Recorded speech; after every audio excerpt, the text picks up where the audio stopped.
Bom dia, pessoal. Eu queria falar com vocês algo que eu recebo muito dos meus alunos quando eu dava aula no colégio público, é que eles não têm o hábito de ler uma pena. Isso vai afetar as produções científicas, como na universidade, que os alunos, até na universidade, na academia de elite, os professores de Oxford e de universidade de elite, tá? Do Reino Unido, Oxford e Cambridge, eles estavam reclamando porque os alunos não estão lendo. Então, isso é algo sério que vai afetar as produções científicas. Então, para o que os jovens estão vendo problema em ler? Problema em se concentrar, eles desanimam porque eles não absorvem o que eles leem. Não absorvem o que eles leem, esquece o parágrafo anterior e acaba desanimando.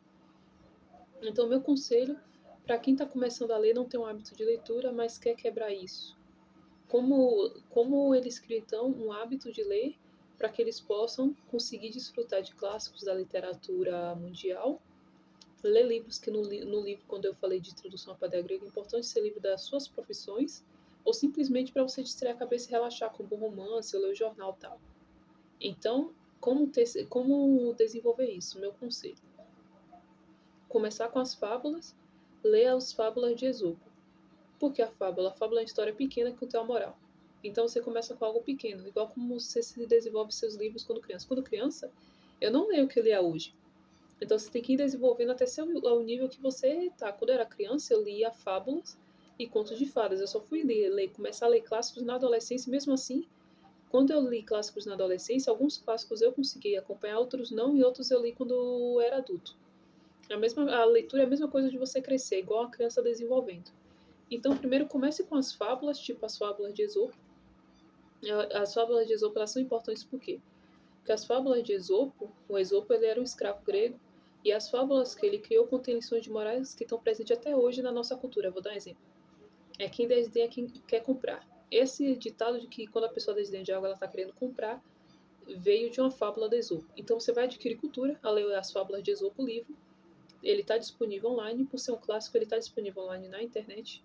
Você não precisa comprar o livro, então você não vai precisar gastar dinheiro. Você vai ler uma fábula que tem uma influência na nossa cultura, inclusive inúmeras expressões. Então você vai adquirir cultura ao ler as fábulas de Esopo. Terceiro ponto. Como ele é, a fábula é uma história simples, a fábula é uma história pequena que contém a moral. Como a história é pequena e contém a moral, você vai primeiro treinar seu cérebro para absorver essas histórias pequenas. Feito isso, você perceber que seu cérebro já consegue absorver uma fábula, aí vamos para o próximo nível, que é o conto de fadas e as lendas. Os contos de fadas e as lendas o que é indicado a lei. As histórias da cavalaria do rei Arthur são lendas importantes e é um bom lugar para você começar a ler contos de fadas e lendas. Por quê? O que a gente entende como contos de fadas? O Tolkien vai explicar que contos de fadas é uma história de fantasia, então ela é uma história imaginada que vai conter aquele dilema de bem e mal. Isso é um conto de fadas que o Tolkien vai definir. Então, o conto de fadas ele vai ter esse dilema de bem e mal, então ele vai te ajudar em inúmeras coisas. No nível da fábula, ele apenas contém uma moral. A história já diz para você qual é a moral. No conto de fadas a coisa fica o que mais complexa, porque no conto de fadas você vai ter uma fantasia. Então, por exemplo, eu falei das lendas de cavalaria do rei Arthur. Você vai ter o drama do rei Arthur para governar Camelot. Ele tem cavaleiros que são leais a ele e outros cavaleiros que não são leais a ele, outros cavaleiros que são indiferentes. Então a coisa fica mais complexa do que você estava lendo antes. E olha só que legal. À medida que você absorver uma fábula, que é uma história pequena que contém a moral, você já vai se sentir preparado para a próxima coisa que você tem que absorver um conto de fadas. É uma história que vai ter mais complexa do que uma fábula, tá? O conto de fadas e que vai conter o dilema dos personagens escolherem o bem ou o mal. Então, as lendas da cavalaria do rei Arthur, o bom ler a morte do rei Arthur, eu aconselho o seguinte: não ler versões do rei Arthur que pode te dar uma impressão errada. Eu aconselho você ler as versões do rei Arthur medieval ou versões modernas que respeitam a versão medieval do rei Arthur. Por quê? Porque versões distorcidas da lenda do rei Arthur não vai te dar uma visão de como é um conto de fadas e uma lenda, do modo como Tolkien, como eu te falei para você. O conto de fadas é uma fantasia, uma imaginação que contém o dilema do bem e do mal. Se você ler uma versão deputada de uma lenda do rei Arthur, por exemplo, não vai te dar o real significado do que é o conto de fadas e você não vai absorver também a lição dessas histórias.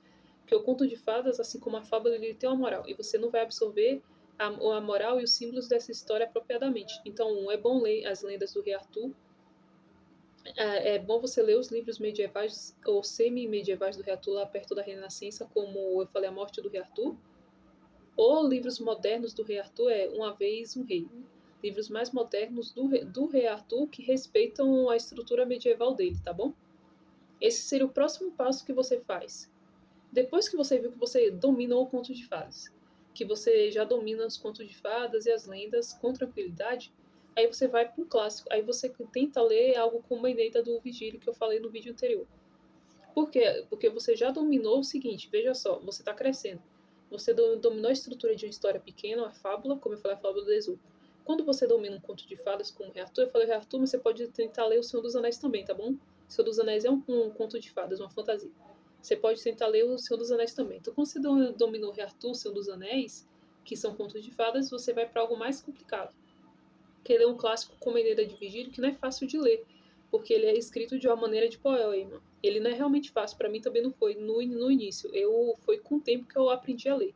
Então, aí quando você for encarar um clássico, você já vai estar preparado e você já vai ter uma estrutura que já te preparou para você ler algo mais complicado e mais complexo, que é algo como a Eneida de Virgílio e os poemas épicos. Esses épicos, diferente do conto de fadas, nem sempre o bem vai triunfar, porque o conto de fadas ele normalmente acaba com um final feliz, o bem acaba triunfando, mas no clássico, como a Eneida de Virgílio, você vai encontrar tragédias, e mesmo que o herói vença, como na Eneida de Virgílio o Enéas vença, existem inúmeras tragédias no caminho. No conto de fadas também tem tragédias no caminho, por exemplo, o Rei Arthur não vence no final, Camelot é destruído, né? O Arthur é morto pelo seu irmão Modric. Então, temas sombrios já começam no conto de fadas. A diferença, eu digo, dos temas sombrios do conto de fadas para obras como Eneida é que o sombrio vem da religião. Por exemplo, Eneida faz um sacrifício, é simbólico esse sacrifício para o deus Júpiter, que é a versão romana dos Zeus. Então, a diferença da complexidade de um conto de fadas para uma Eneida da vida, para um clássico da literatura, é que quando ele lida com temas de bem e mal, ele lida de um ponto de vista da religião. E é a mesma coisa da Jerusalém Libertada do Tarso. Eu vou dar um exemplo aqui para você, que eu falei no vídeo anterior. O Orlando Furioso ele tem magia, mas é mais como conto de fadas. Quando o Torquato Tasso vai fazer de magia, ele coloca a religião. Então vira algo mais adulto. Então é a mesma coisa com a Eneida. A Eneida, quando ele lida com magia, ele coloca a religião, o sacrifício que faz por Deus. Então é mais adulto do que você lidar com a magia de conto de fadas. Os temas são mais maduros. Mas quando você lê o conto de fadas, você já vai estar preparado.